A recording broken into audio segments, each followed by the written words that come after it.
QR menu, account creation and general settings. If you haven't created an account yet, click on the Try for Free button on the homepage of the qrmenu.akinsoft.com.tr/n website.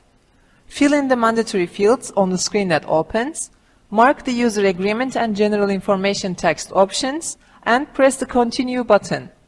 Enter your details on the screen that opens and click Registration button. You can now log in using the information you entered. There are some system settings you need to make when you first open your QR menu system. For this, click on the Firm Profile button from the system list on the left menu. Enter your company name and business title.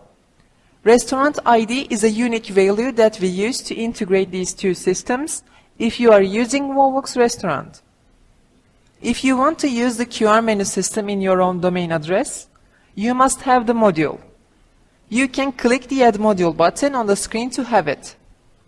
You can select the main currency you will use in your restaurant from the Currency Unit field. If you want to present your menus in different languages, you can choose from 7 different languages in the system from the Languages section. Specify the main menu language and the other language in the Reserve Language section for the contents that aren't available in the language selected by the user.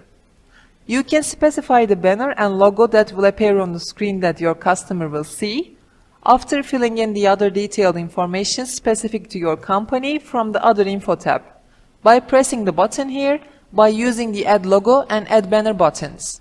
After making the changes, save by pressing the Save button.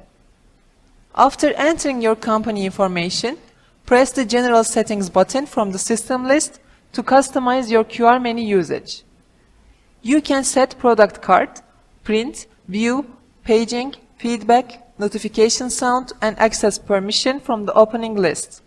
After making the settings, save by pressing the Save button. You may want to create a different user than your own user. For this, press the Admins button from the system list.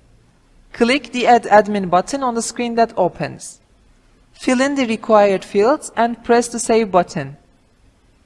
You can then grant this user branch usage authorization and system usage authorizations. If you don't have a defined branch, you can access the relevant video from the description section to define it.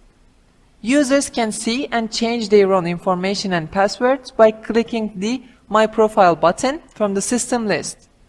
They can view which branches they have authority over which fields.